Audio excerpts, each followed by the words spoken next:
नमस्कार, स्वागत है आपका TWC जीएस वर्ल्ड में। यदि आपने TWC जीएस वर्ल्ड को सब्सक्राइब नहीं किया है तो सब्सक्राइब TWC जीएस वर्ल्ड। हम अपने भारतीय इतिहास के तहत जो हमारा घटना चक्र का पूर्वावलोकन चल रहा है, उसमें हम देख रहे हैं अपने भारतीय इतिहास को। और इस भारतीय इतिहास के तहत भी हम मॉडर्न हिस्ट्री को कवर करने का प्रयास कर रहे हैं, अर्थात आधुनिक भारत को पूरा करने का यहाँ पर हम प्रयास कर रहे हैं। तो इसी आधुनिक भारत के तहत ही हमें यहाँ पर इसमें ये देखना है कि कांग्रेस के जो अधिवेशन हुए हैं, एक तो बनारस में, एक आपका कलकत्ता में, और एक दूसरा तीसरा आपका सूरत में जो अधिवेशन हुए, और उसके साथ साथ हम देखेंगे कि मुस्लिम लीग का गठन किस प्रकार से हुआ था, अर्थात 1906 में जो ढाका में सलीमुल्लाह खां और आगा खां के नेतृत्व में मुस्लिम लीग का गठन हुआ, उसका गठन का कारण क्या रहा था। तो ये इन सब के बारे में आप जानकारी आज आपको यहीं पर मिल जाएगी। और देखो, ये जो वीडियो होगा ये बहुत ही ज्यादा इंपॉर्टेंट होगा। एक तो आपका जो टारगेट आपका यूपीएससी का, यूपीपीएससी का, बीओ के लिए, आरओ, एआरओ और जितने भी अदर कॉम्पिटिटिव एग्जाम होते हैं, उन सब के लिए ये बहुत ज्यादा इंपॉर्टेंट होने वाला है। देखो, होता क्या है कि मॉडर्न हिस्ट्री जो है आपका, मॉडर्न हिस्ट्री तो सभी के लिए यूजफुल है। देखो, सबसे ज्यादा सवाल मॉडर्न हिस्ट्री से ही आते हैं, चाहे आप पीसीएस का पेपर उठा कर देख लो, चाहे यूपीएससी का, या फिर अदर जितने भी अदर कॉम्पिटिटिव एग्जाम होते हैं वहां से उठाकर देख लो, तो सबसे ज्यादा जो पॉसिबिलिटी बनती है सवाल आने की, वो आपकी मॉडर्न हिस्ट्री से ही बनती है। और इसीलिए आपको हिस्ट्री में मैंने आपको मॉडर्न हिस्ट्री पहले पूरा कवर कराने का प्रयास कर रहा हूँ इसमें। और इसी के तहत आपका जो ये लेक्चर नंबर होगा, ये आपका लेक्चर नंबर आज 16 होगा। इसी में हम देखेंगे कि बनारस में कौन सा अधिवेशन हुआ, कलकत्ता में कौन सा, सूरत में कौन सा अधिवेशन हुआ, और फिर इसी दौरान मुस्लिम लीग की स्थापना किस प्रकार से हुई थी। चलो आगे बढ़ते हैं इसको लेकर। देखो, जो कांग्रेस का बनारस अधिवेशन था वो 1905 में हुआ था। और 1905 में जो हुआ था, इसकी अध्यक्षता की थी गोपाल कृष्ण गोखले साहब ने, जो गांधी जी के राजनीतिक गुरु भी थे, की अध्यक्षता इन्होंने ही की थी। और 1905 में इन्होंने ही भारत सेवक समाज की स्थापना भी की थी, जिसे आप सर्वेंट्स ऑफ इंडिया सोसाइटी के नाम से जानते हैं। तो ये भी ध्यान रखना है आपको कि भारत सेवा समाज की या भारत सेवक समाज की स्थापना गोपाल कृष्ण गोखले द्वारा की गई थी। और वर्ष 1906 में, या वर्ष 1906 के कलकत्ता कांग्रेस अधिवेशन में अध्यक्ष पद को लेकर पार्टी में विभाजन की नौबत आ गई। लेकिन दादा भाई नौरोजी के अध्यक्ष बनने से संभावित विभाजन उस समय टल गया था। देखो, जो 1907 का विभाजन हुआ था, कांग्रेस जो 1907 के सूरत अधिवेशन में गरम दल और नरम दल में बट गई थी। लेकिन ये तो 1907 से पहले ही बटने वाली थी। लेकिन दादा भाई नौरोजी की बात सभी लोग मानते थे, अर्थात गरम दल के लोग भी और नरम दल के लोग भी। इसी वजह से दादा भाई नौरोजी को वहां पर अध्यक्ष बना दिया जाता है। और राष्ट्रीय कांग्रेस के कलकत्ता अधिवेशन में ही पहली बार दादा भाई नौरोजी ने स्वराज्य की मांग की थी। स्वराज्य का मतलब होता है हमारा स्वयं का शासन ही होगा यहाँ पर। और कांग्रेस द्वारा सेल्फ रूल संबंधी प्रस्ताव सर्वप्रथम 1905 में बनारस अधिवेशन में इसकी चर्चा हुई। और वर्ष 1906 में कलकत्ता अधिवेशन में स्वराज्य का प्रस्ताव पारित कर दिया गया। इस प्रस्ताव के साथ ही स्वदेशी बहिष्कार, राष्ट्रीय शिक्षा संबंधी प्रस्ताव भी पारित किए गए थे। अर्थात स्वदेशी आंदोलन जो हुआ था, बहिष्कार आंदोलन, किसके एवज में हुए थे ये स्वदेशी और बहिष्कार आंदोलन? ये हुए थे 1905 के बंगाल विभाजन के एवज में, कि हम स्वदेशी वस्तुओं का भी बहिष्कार बहिष्कार करेंगे, और अन्य वस्तुओं का भी जो बाहर से आती हैं, सॉरी, जो विदेशी वस्तुएं हैं उनका तो बहिष्कार करेंगे, और जो स्वदेशी वस्तुएं हैं उनका हम प्रचार करेंगे, उनको बढ़ावा दिया जाएगा इस आंदोलन में। इस आंदोलन के तहत यही प्रस्ताव रखा गया था यहाँ पर। और राष्ट्रीय शिक्षा संबंधी प्रस्ताव भी यहाँ पर पारित हुआ। और दादा भाई नौरोजी को लोग श्रद्धा से भारत का वयोवृद्ध नेता कहते थे, अर्थात grand old man of India दादा भाई नौरोजी की कहा जाता है। तो कुछ छोटे जो एग्जाम होते हैं एसएससी वगैरह के, उनमें ये सवाल खूब आता है कि grand old man of India किसे कहा जाता है, तो दादा भाई नौरोजी को नाम से स्मरण करते थे। और 1892 ईस्वी में वो पहले भारतीय थे जो उदारवादी दल की ओर से फिंसबरी से ब्रिटिश संसद के सदस्य भी चुने गए थे। वह भारतीय राष्ट्रीय कांग्रेस के 1886 में, उसके बाद 1883 में, और उसके बाद 1906 में वो अध्यक्ष भी रहे थे। और दादा भाई नौरोजी पहले भारतीय थे जो एल्फिस्टन कॉलेज बंबई में गणित एवं भौतिकी के प्रोफेसर भी नियुक्त हुए थे। इन्होंने एक गुजराती पत्रिका रास्त गोफ्तार, ध्यान रखना है आपको, रास्ता गोफ्तार 1851 में प्रकाशित की थी। और सी वाई चिंतामणि ने दादा भाई नौरोजी के विषय में कहा था कि भारत के सार्वजनिक जीवन को अनेक बुद्धिमान और निस्वार्थ नेताओं ने सुशोभित किया है, परंतु हमारे युग में कोई भी दादा भाई नौरोजी जैसा नहीं था। दूसरी ओर गोखले ने गोखले ने कहा था कि यदि मनुष्य में कहीं देवत्व है तो वह दादा भाई नौरोजी में है। ये गोखले साहब ने कहा था। कथन जरूर याद रखना कि कौन सा कथन किसने कहा है, इससे भी सवाल बनते हैं आपके। और 1907 में सूरत में आयोजित कांग्रेस के 23वें वार्षिक अधिवेशन में उदारवादियों और उग्रवादियों के अध्यक्ष पद को लेकर कांग्रेस का विभाजन हो गया, और उग्रपंथी जहां लाला लाजपत राय को अध्यक्ष बनाना चाहते थे, वहीं उदारवादी रास बिहारी घोष को अध्यक्ष बनाना चाहते थे। अंततः रास बिहारी घोष को अध्यक्ष बनाने में वो सफल रहे। इसी वजह से क्या होगा, गर्म दल और नरम दल में विवाद पैदा होगा, और यहीं से कांग्रेस जो होगी वो दो भागों में विभाजित हो जाएगी। अब यहाँ से आगे हम देखेंगे प्रश्नों को, कि प्रश्नों की प्रकृति कैसी होगी, किस प्रकार से हमारे प्रश्न होंगे। पहले इसके प्रश्न देख लेते हैं और उसके बाद में फिर हम आगे बढ़ेंगे अगले टॉपिक की ओर। देखो, 18 वर्ष की आयु में स्नातक, 20 वर्ष की आयु में प्रोफेसर तथा सुधारक के सह संपादक, और 25 वर्ष की आयु में सार्वजनिक सभा और प्रांतीय सम्मेलन के मंत्री, और 29 वर्ष की आयु में राष्ट्रीय कांग्रेस के मंत्री, 31 वर्ष की आयु में महत्वपूर्ण रॉयल कमीशन के समक्ष अग्रणी प्रवाह, और 34 वर्ष की आयु में प्रांतीय विधायक, और 36 वर्ष की आयु में इंपीरियल विधायक, 39 वर्ष की आयु में भारतीय राष्ट्रीय कांग्रेस के अध्यक्ष, एक देशभक्त जिसे महात्मा गांधी ने स्वयं अपना गुरु माना है। इन शब्दों में एक जीवनीकार ने वर्णन किया है। किसका वर्णन किया है वो ये जानना चाह रहा है। अब देखो किसका वर्णन किया है, ये वर्णन किया है। अब यदि आपको इतना भी पता होता कि महात्मा गांधी के राजनीतिक गुरु कौन थे, तो ये इससे भी आप अंदाजा लगा सकते थे। जितनी भी इसने इतनी सारे स्टेटमेंट दिए, ये सब केवल और केवल आपका टाइम वेस्ट करने और घुमाने के लिए दिए। तो यदि आपको ये पता है कि महात्मा गांधी के राजनीतिक गुरु कौन थे, तो आप इसका आराम से आंसर दे सकते थे कि महात्मा गांधी के राजनीतिक गुरु कौन थे, गोपाल कृष्ण गोखले साहब। गोपाल कृष्ण गोखले का जन्म 19 मई 1866 को रत्नागिरी महाराष्ट्र में के एक ब्राह्मण परिवार में हुआ था, और 1884 में बीए पास करने के बाद 18 वर्ष में वे रानाडे द्वारा स्थापित दक्कन शिक्षा सभा में सम्मिलित हो गए। उन्होंने 20 वर्ष तक इस सभा की सेवा भिन्न भिन्न रूपों में, अर्थात विद्यालय के मुख्य अध्यापक, फर्ग्यूसन कॉलेज पूना के अध्यापक के रूप में, और फिर प्रिंसिपल के रूप में की थी। पहली बार 1889 में इलाहाबाद के कांग्रेस अधिवेशन के मंच में राजनीति में भाग लिया, और 1897 ईस्वी में उन्हें और वाचा मतलब दिनसा वाचा को भारतीय व्यय के लिए नियुक्त वैलवी आयोग के सम्मुख साक्ष्य देने के लिए कहा गया। 1902 में वह बंबई में संविधान परिषद के लिए और कालांतर में इंपीरियल लेजिस्लेटिव काउंसिल के लिए चुने गए। अपने राजनीतिक दर्शन के वे सच्चे उदारवादी थे। वह संभाव और मृदु न्यायप्रियता में विश्वास करते थे। उन्हें पूर्ण विश्वास था कि देश का पुनरुद्धार राजनीतिक उत्तेजना के बवंडरों में नहीं हो सकता। वे साध्य और साधन दोनों की पवित्रता में विश्वास करते थे। इन्हीं कारणों से महात्मा गांधी उनसे प्रभावित हुए और उनके राजनीतिक शिष्य बन गए। क्वेश्चन नंबर 2 आपका कहता है कि गोपाल कृष्ण गोखले ने कांग्रेस के लिए अधिवेशन की अध्यक्षता की थी। तो गोपाल कृष्ण गोखले ने कब इसकी अध्यक्षता की थी, तो वो की थी 1905 में।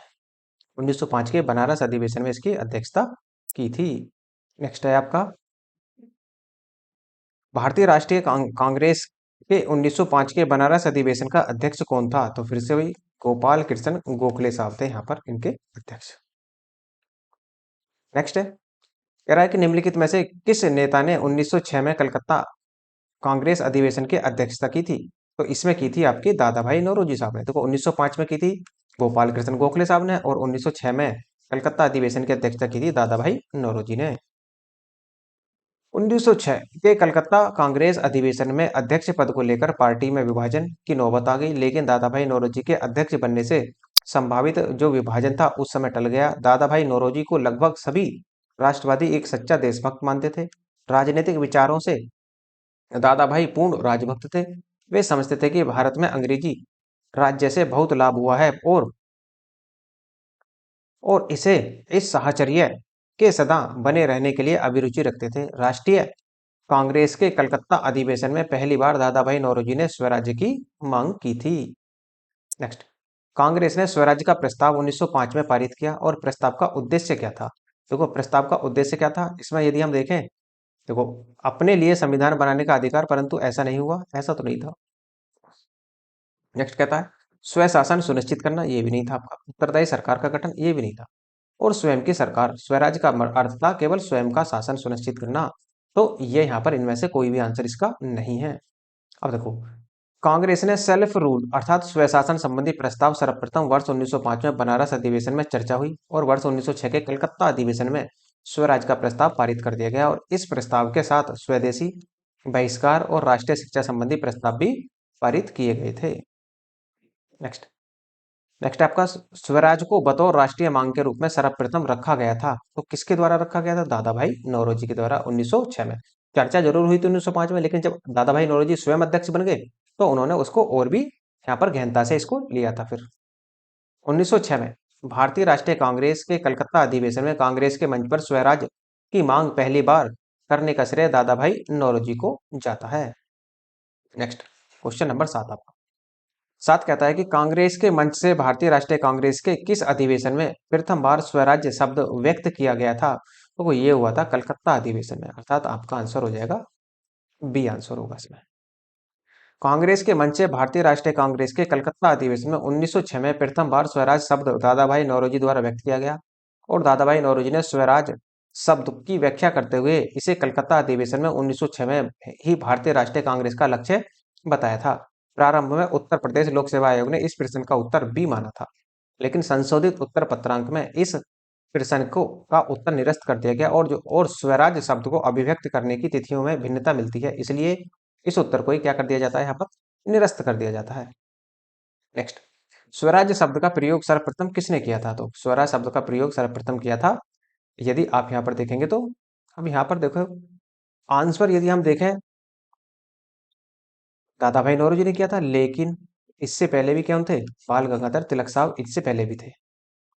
तो बाल गंगाधर तिलक का कथन है कि स्वराज मेरा जन्मसिद्ध अधिकार है और मैं इसे लेकर रहूंगा। हालांकि स्वराज शब्द सर्वप्रथम दयानंद सरस्वती ने किया था, अर्थात इसका प्रयोग किया था, किंतु बाद के दिए गए विकल्पों में तिलक ने ही पहली बार स्वराज की मांग का समर्थन किया था, इसलिए वहां पर बाल गंगाधर तिलक को लगाया। क्योंकि देखो, एग्जाम में आपको जो क्वेश्चन दिया है, आपको जो 4 ऑप्शन दिए है ना, उन्हीं में से छांटना होता है बेस्ट क्या है, तो उन्हीं में से हमें सबसे ज्यादा बेस्ट देना है। तो दयानंद सरस्वती का नाम नहीं है तो फिर बाल गंगाधर तिलक का आएगा, क्योंकि उन्होंने भी चर्चा की थी खूब। तो अब देखो नेक्स्ट क्वेश्चन, दादा भाई नौरोजी आमतौर पर किस नाम से जाने जाते थे? तो पंजाब केसरी के नाम से नहीं नहीं, पंजाब केसरी के नाम से तो बाल गंगाधर तिलक जाने जाते थे, ये नहीं होगा। ये होगा आपका grand old man of India. तो grand old man of India को इसके नाम से दादा भाई नौरोजी को जाना जाता था। देखो, दादा भाई नौरोजी को लोग श्रद्धा से भारत के वयोवृद्ध नेता अर्थात grand old man of India के नाम से स्मरण करते हैं। 1892 में वो पहले भारतीय थे जो उदारवादी दल की ओर से फिंसबरी ब्रिटिश संसद के सदस्य चुने गए। वे भारतीय राष्ट्रीय कांग्रेस के 1886, 1893 और 1906 में अध्यक्ष भी रहे। और सी वाई चिंतामणि ने दादा भाई नौरोजी के विषय में कहा था कि भारत के सार्वजनिक जीवन को अनेक बुद्धिमान और निस्वार्थ नेताओं ने सुशोभित किया है, परंतु हमारे युग में कोई दादा भाई नौरोजी जैसा नहीं था। दूसरी ओर गोखले ने कहा था कि यदि मनुष्य में कहीं देवत्व है तो वह दादा भाई में है। नेक्स्ट नेक्स्ट कहता है grand old man of India की संज्ञा किसे दी जाती है? तो दादा भाई नौरोजी को ही grand old man of India की संज्ञा दी जाती है। इनमें से किसे the grand old man of India कहा जाता है? तो फिर से वही आपका आंसर होगा दादा भाई नौरोजी साहब, सी आंसर होगा। नेक्स्ट, निम्नलिखित में से कौन सा कथन दादा भाई नौरोजी के विषय में सत्य नहीं है? ये आप ध्यान रखना। उन्होंने poverty and British rule India की पुस्तक लिखी थी, यस। उन्होंने गुजराती के प्रोफेसर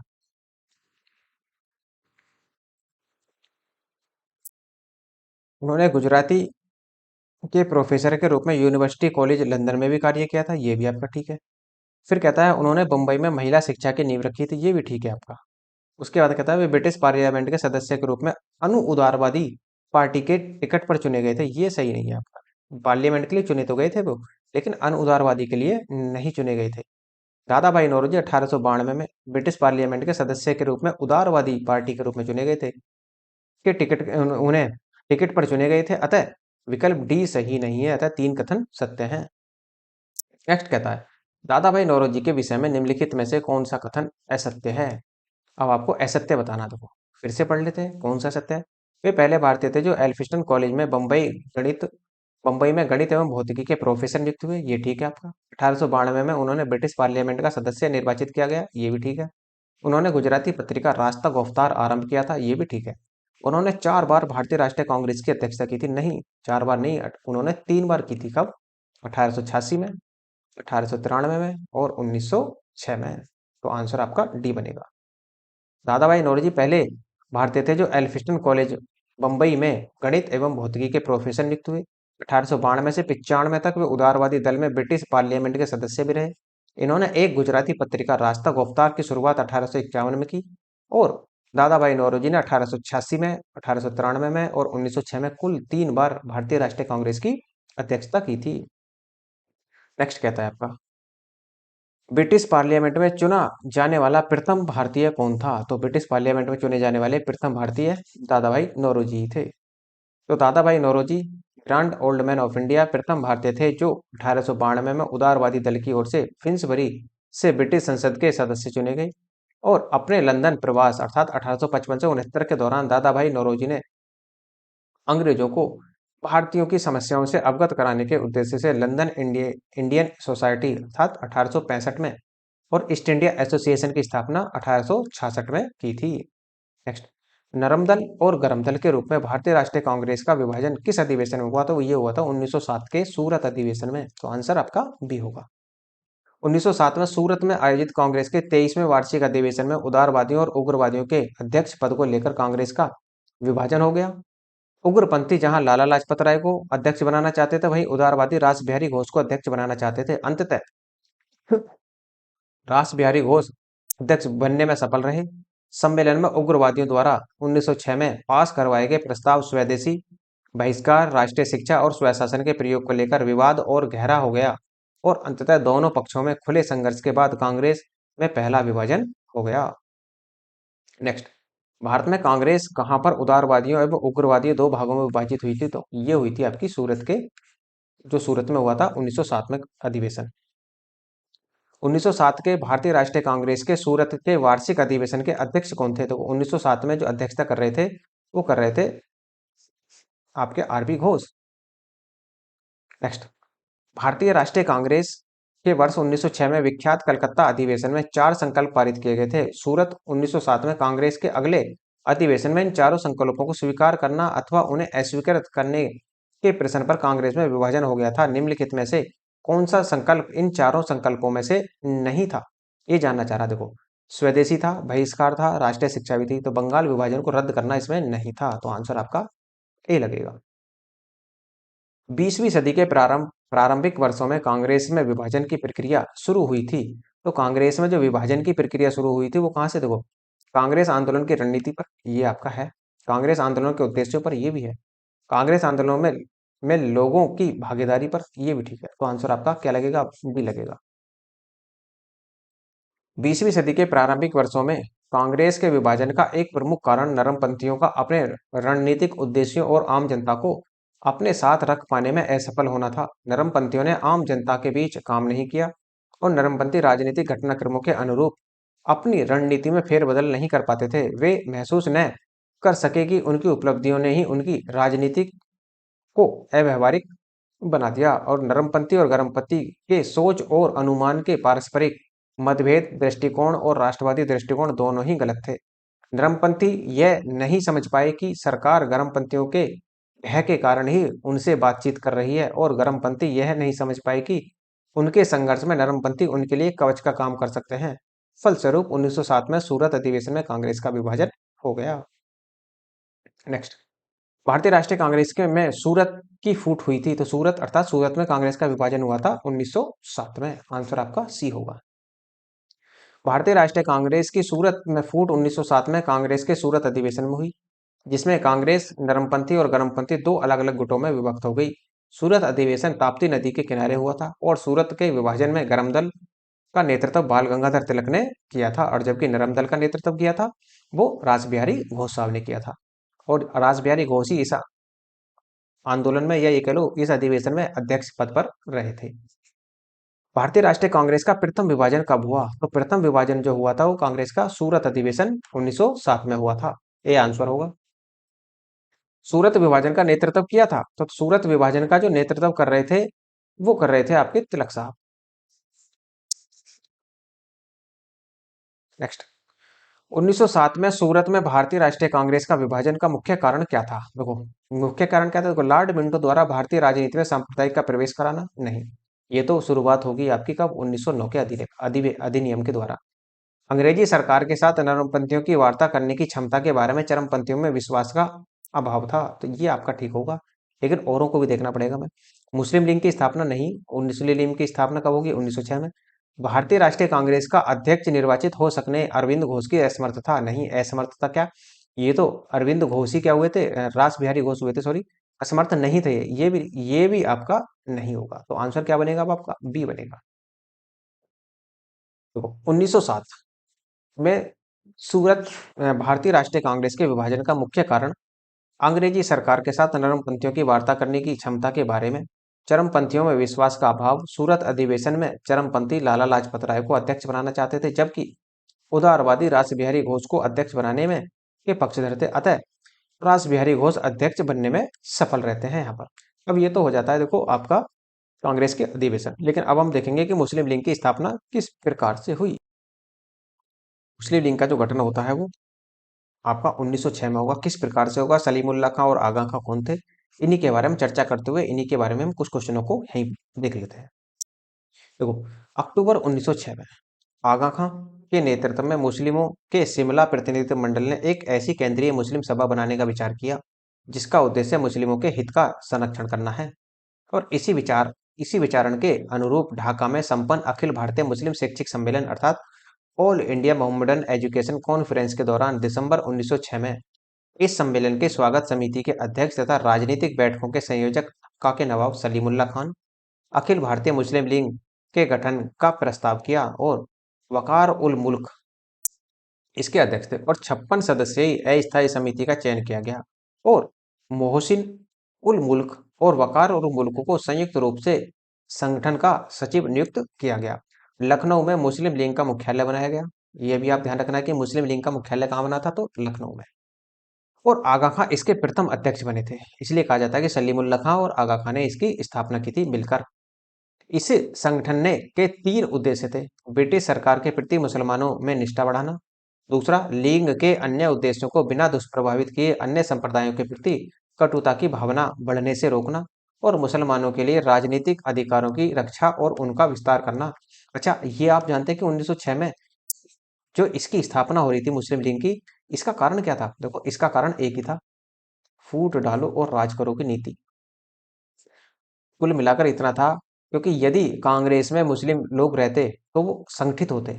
और संगठित संगठन को जानते हैं आप कि यदि व्यक्ति संगठित हैं तो उन्हें कोई नहीं हटा सकता अपने स्थान से। लेकिन इन्होंने क्या सोचा कि मुस्लिम लीग को एक प्रलोभन दे दिया जाए कि आप अलग अपनी पार्टी बना लो और उसके बाद में ये 2 भागों में विभाजित हो जाएगी, क्योंकि कांग्रेस तो पहले से ही आपकी विभाजन के कगार पर बैठी थी और 1907 में इसका विभाजन हो ही गया था। तो इसी वजह से क्या था कि ये जो मुस्लिम लीग का जो गठन हुआ था, ऐसा मान लो एक तरीके से स्वराज्य की बलि देकर एक तरीके से गठन हो गया था इस स्वराज का। तो मुस्लिम लीग का जो गठन हुआ वो अंग्रेजों की एक चाल थी।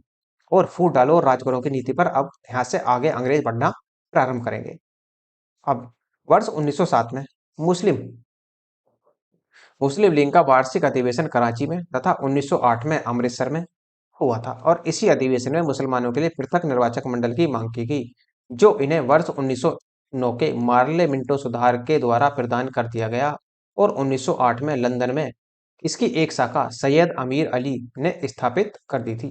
बस इनके बारे में इतना ही है। इनके बारे में क्वेश्चन भी तो कोई यहाँ से ज्यादा नहीं है, लेकिन क्वेश्चन देखने तो ही हैं, जितने भी हैं। पहला क्वेश्चन है, निम्नलिखित में से किसने ऑल इंडिया मुस्लिम लीग की स्थापना की थी? तो ऑल इंडिया मुस्लिम लीग की स्थापना की थी सलीमुल्लाह खान ने।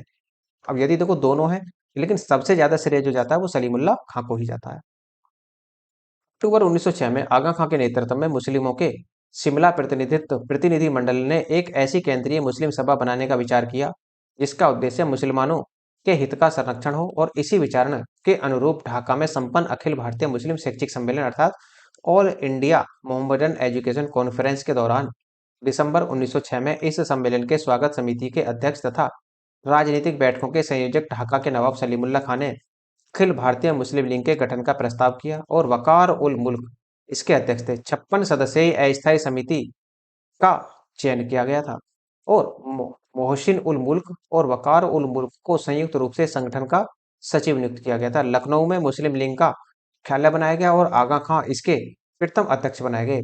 इसके 3 उद्देश्य थे। एक तो आप देखें, देखो 3 नामों के रहने, उद्देश्य नहीं, विकल्प में तीनों नामों के रहने या इनमें से कोई 2 नाम के रहने पर संस्थापक के रूप में चयन वरीयता का क्रम इस प्रकार होगा। जैसे सबसे पहले आएंगे सलीमुल्ला खां, यदि ये विकल्प नहीं है तो फिर लगाएंगे आप आगा खां, और यदि ये भी विकल्प नहीं है तो फिर लगाएंगे आप मोहसिन उल मुल्क को।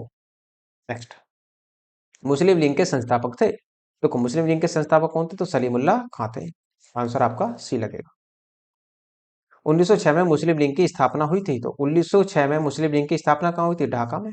आंसर आपका डी होगा। अखिल भारतीय मुस्लिम लीग की स्थापना किस वर्ष हुई थी, तो 1906 में अखिल भारतीय मुस्लिम लीग की स्थापना हुई थी। डी आंसर होगा। मुस्लिम लीग का प्रथम अध्यक्ष कौन था। अब देखो, मुस्लिम लीग का जो प्रथम अध्यक्ष बनते हैं वो बनते हैं आपके आगा खां। स्थापना तो सलीमुल्लाह खां ने कर दी, लेकिन इसके जो प्रथम अध्यक्ष बने थे वो बने थे आगा खां साहब। 1907 में मुस्लिम लीग का वार्षिक अधिवेशन कहाँ हुआ था, देखो 1907 में जो मुस्लिम लीग का वार्षिक अधिवेशन हुआ था वो हुआ था कराची में। आंसर आपका बी होगा। मुस्लिम लीग की स्थापना 1906 में ढाका में हुई और 1907 में वार्षिक अधिवेशन कराची में तथा 1960 का अमृतसर में हुआ था। मुस्लिम लीग ने अपना वार्षिक अधिवेशन नियमित रूप से प्रारंभ किया था, तो कहां पर प्रारंभ किया था इन्होंने, देखो जो वार्षिक अधिवेशन होता है 1916 में भी नहीं, ना ही 1919 में, ना ही 25 में, तो आपका आंसर ई लग जाएगा यहाँ। मुस्लिम अखिल भारतीय मुस्लिम लीग की स्थापना 1906 में ढाका में, इसके संस्थापक सलीमुल्लाह खां। 1907 में मुस्लिम लीग का वार्षिक अधिवेशन कराची में तथा 1908 में अमृतसर में हुआ। इसके उपरांत मुस्लिम लीग के अधिवेशन अनियमित रूप से देश के विभिन्न शहरों में आयोजित होते रहे। यद्यपि बिहार लोक सेवा आयोग ने अपनी उत्तर कुंजी प्रश्न का उत्तर विकल्प डी को माना है, जो सही नहीं है। नेक्स्ट, निम्नलिखित वक्तव्यों पर विचार कीजिए। देखो कथन और कारक वाले सवाल हैं, ये आपको देखना होगा यहाँ पर। देखो, लीग ने कांग्रेस के मुस्लिम जनता के साथ मिलकर उद्देश्य पूर्ति में लगाने के अधिकार को मानने से इनकार कर दिया था। क्या ये आपकी बात सही है, ये आपकी कंडीशन आपकी यहाँ पर सही हो जाती है एकदम। वैसा अधिकार अकेली मुस्लिम लीग का ही था, वैसा अधिकार अकेली मुस्लिम लीग का नहीं था, ये आपका गलत हो जाता है। तो इसका मतलब ए सही है और आर गलत है, तो आंसर लगेगा आपका सी। लीग ने कांग्रेस के मुस्लिम जनता के साथ मिलकर उद्देश्य पूर्ति में लगाने के अधिकार को मानने से इनकार कर दिया, क्योंकि लीग अपने आपको मुसलमानों का प्रतिनिधित्व करने वाली एकमात्र संस्था मानती थी। इस प्रकार कथन आपका ए सत्य होगा और दूसरा जो कथन है आर वो गलत होगा। नेक्स्ट है आपका, नेक्स्ट क्वेश्चन कहता है आपका, भारतीय स्वाधीनता संघर्ष के संदर्भ में निम्नलिखित में से कौन सा कथन सही नहीं है, ये आप ध्यान रखना है। इस पूछ रहा है कि कौन सा सही नहीं। देखो, हकीम अजमल खान राष्ट्रवादी और चरमपंथी अहरार आंदोलन शुरू करने वाले नेताओं में से थे, ये आपका ठीक है। फिर कह रहा है कि भारतीय राष्ट्रीय कांग्रेस के संगठन के समय पर सैयद अहमद खान ने इसका विरोध किया था, क्या ये सही है, ये भी आपका ठीक है। 1906 में गठित अखिल भारतीय मुस्लिम लीग ने बंगाल के विभाजन और अलग निर्वाचक समूह बन जाने का प्रबल विरोध किया था, नहीं, इन्होंने कोई विरोध नहीं किया था। मौलाना बरकतुल्ला और मौलाना अब्दुल सिंधी काबुल में भारत की अंतकालीन सरकार का गठन करने वालों में से थे, ये आपका ठीक है। इसका मतलब सी आपका गलत होगा। लॉर्ड कर्जन की प्रेरणा से ढाका में नवाब सलीमुल्लाह खान ने बंगाल विभाजन समर्थक आंदोलन का नेतृत्व किया। इन गतिविधियों की पृष्ठभूमि 30 दिसंबर 1906 को ढाका में एक बैठक का आयोजन किया गया, जिसमें अखिल भारतीय मुस्लिम लीग नामक एक राजनीतिक संगठन स्थापना करने का निर्णय लिया गया। इस संगठन के 3 उद्देश्य थे। एक तो था ब्रिटिश सरकार के प्रति मुसलमानों की निष्ठा को बढ़ाना, दूसरा लीग के अन्य उद्देश्यों को बिना दुष्प्रभावित किए अन्य संप्रदायों के प्रति कटुता की भावना को बढ़ने से रोकना, तीसरा था आपका मुसलमानों के राजनीतिक अधिकारों की रक्षा करना, उनका विस्तार करना था। नेक्स्ट, 1906 में मिंटो से शिमला में मिले मुसलमानों के शिष्टमंडल ने प्रार्थना की थी, तो किस बारे में, देखो मुसलमानों के लिए पृथक निर्वाचक के लिए, तो मुसलमानों के लिए पृथक निर्वाचक की जो आपकी यहाँ पर अलग से निर्वाचन लागू किया था, वो किया था मार्ले मिंटो सुधार के नियम से, जो 1909 में आएगा। आंसर आपका ए बने। तो 1 अक्टूबर 1906 को आगा खां के नेतृत्व में मुसलमानों का एक शिष्टमंडल तत्कालीन वायसराय लॉर्ड मिंटो से शिमला में मिला और शिष्टमंडल ने प्रांतीय केंद्रीय स्थानीय निकायों में निर्वाचन हेतु मुसलमानों के लिए विशिष्ट स्थिति की मांग की। इस मांग के जवाब में मिंटो ने मुसलमानों को आश्वासन देते हुए कहा कि उनके राजनीतिक अधिकारों और हितों की भारत में रक्षा की जाएगी। नेक्स्ट कहता है 1908 में अखिल भारतीय मुस्लिम लीग के लंदन शाखा की स्थापना हुई थी। तो लंदन शाखा की स्थापना हुई थी अमीर अली की अध्यक्षता में। आंसर आपका बी होगा। मुस्लिम लीग का मुख्यालय लखनऊ में था और अन्य कई स्थानों पर भी इसकी शाखाएं स्थापित की गई। जैसे 1908 में लंदन में इसकी एक शाखा सैयद अमीर अली ने स्थापित की थी। नेक्स्ट, मुसलमान यदि खुश है और संतुष्ट है तो भारत में ब्रिटिश शक्ति का महत्तम बचाव होगा। यह किसने लिखा है? तो ये लिखा था आपका डब्ल्यू हंटर साहब ने।